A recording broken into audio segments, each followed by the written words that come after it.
വെടിനിർത്തൽ ചർച്ചയ്ക്ക് വീണ്ടും ഈജിപ്തിൽ കളമൊരുങ്ങുകയാണ്.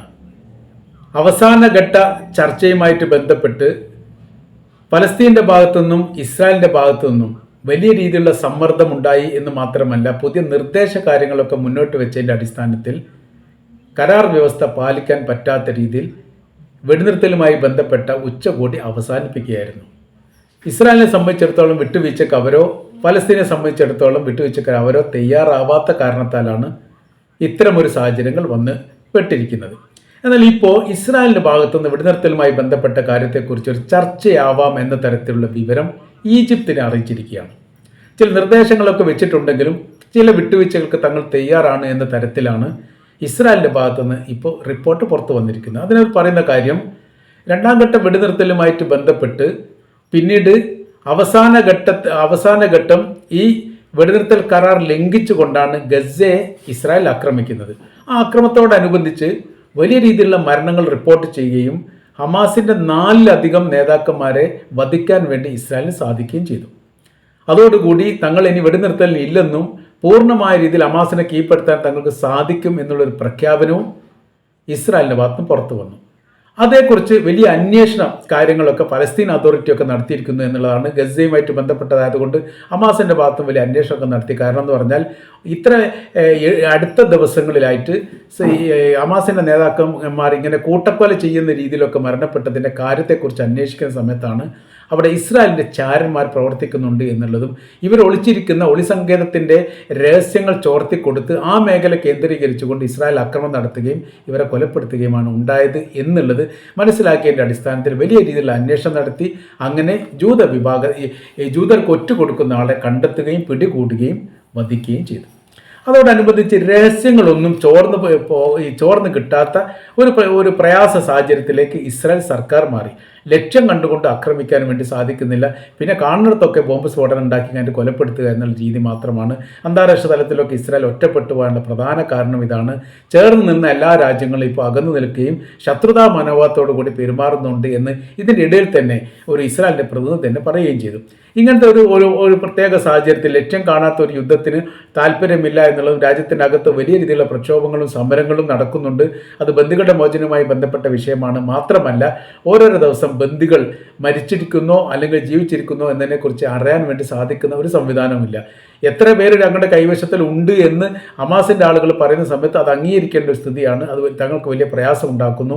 ഇപ്പം തന്നെ അവർ പറയുന്നു 56 പേരിൽ 31 പേരെ ജീവനോടെ ഉള്ളൂ, ബാക്കി മരണപ്പെട്ടു പോയവരാണ് എന്നവർ പറയുമ്പോൾ നമ്മളത് അംഗീകരിക്കേണ്ട സ്ഥിതിയാണ്. ഇനി നാളെ കഴിഞ്ഞ് അവർ പറയാണ് ഞങ്ങളുടെ കയ്യിൽ 20 പേരേ ഉള്ളൂ, ബാക്കിയുള്ളവർ മരിച്ചു പോയിട്ടുണ്ട് എന്ന് പറഞ്ഞാൽ അതും അംഗീകരിക്കേണ്ട സ്ഥിതിയിലേക്ക് കാര്യങ്ങൾ പോവുകയാണ്.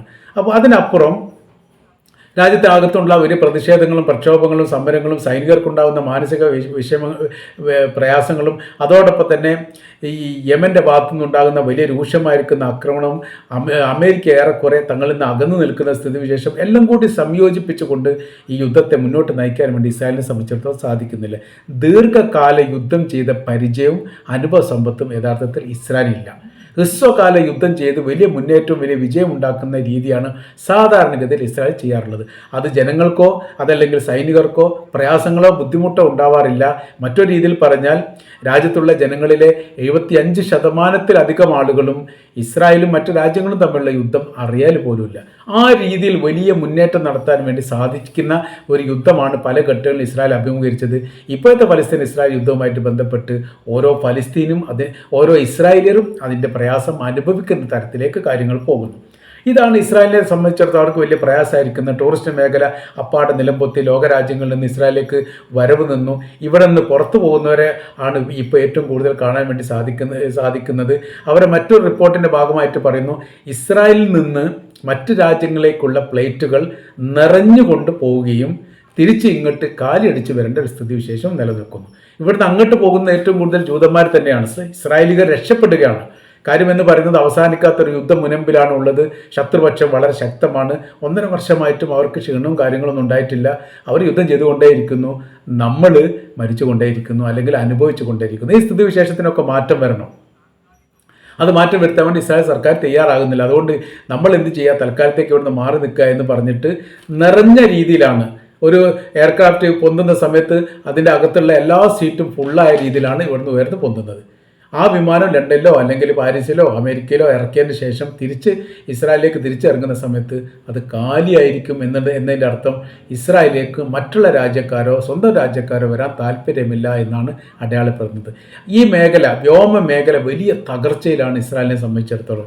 സാമ്പത്തിക രംഗം അങ്ങനെയാണ്, രാജ്യത്തിൻ്റെ കറൻസിയുടെ മൂല്യം ഇടിഞ്ഞിരിക്കുന്നു, എല്ലാ തരത്തിലും അവർ പ്രയാസം അനുഭവപ്പെടുന്ന ഒരു സ്ഥിതിവിശേഷമാണ്. അങ്ങനെ ഉള്ളതിനാൽ നമ്മൾക്ക് ഒരു വെടിനിർത്തലാവാം എന്ന് ഈജിപ്തിനോട് പറയുകയും ഈജിപ്ത് ഈ വിഷയവുമായിട്ട് ബന്ധപ്പെട്ട കാര്യം ഫലസ്തീൻ അതോറിറ്റിയുമായിട്ട് അല്ലെങ്കിൽ ഫലസ്തീനുമായിട്ട് ബന്ധപ്പെട്ട ആളുകളോട് സംസാരിച്ചതിന് ശേഷം തീരുമാനം അറിയിക്കാം എന്ന് പറഞ്ഞതായിരിക്കുന്ന വിവരമാണ് അറിയാൻ വേണ്ടി സാധിച്ചത്.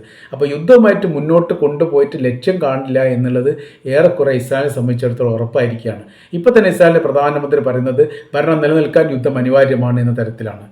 അപ്പോൾ തീവ്ര ചിന്താഗതിക്കാരായിരിക്കുന്ന ഘടകകക്ഷികളാണ് ഇസ്രായേലിനെ പിന്തുണക്കുന്നത് എന്നതിനാൽ അവരിൽ നിന്ന് മാറി നിൽക്കുന്നൊരു സാഹചര്യം വന്നാൽ അവർ പിന്തുണ പിൻവലിച്ചാൽ സർക്കാർ വീണു കഴിഞ്ഞാൽ ഒരിക്കലും ഇസ്രായേലിൻ്റെ പ്രധാനമന്ത്രി നെതന്യാഹു രണ്ടാമത് ആ മേഖലയിലേക്ക് അധികാരത്തിൽ വരില്ല എന്നുള്ള കാര്യം അയാൾക്ക് തന്നെ തീർച്ചയായിട്ടും അറിയാവുന്നതാണ്.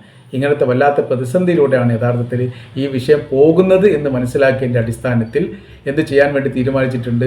വെടിനിർത്തൽ കരാറുമായിട്ട് മുന്നോട്ട് പോകാനും ഈജിപ്തുമായി ഈ വിഷയവുമായിട്ട് ബന്ധപ്പെട്ട കാര്യങ്ങൾ സംസാരിക്കാനും വിട്ടുവീഴ്ച മനോഭാവത്തോടു കൂടി ഈ വിഷയത്തെ ഞങ്ങൾ അഭിമുഖീകരിക്കും എന്ന തരത്തിലുള്ള നിലപാടെടുത്തിട്ടുണ്ട് എന്നതുമാണ് നമ്മൾക്ക് അവിടെ നിന്നും അറിയാൻ വേണ്ടിയിട്ട് സാധിക്കുന്നത്.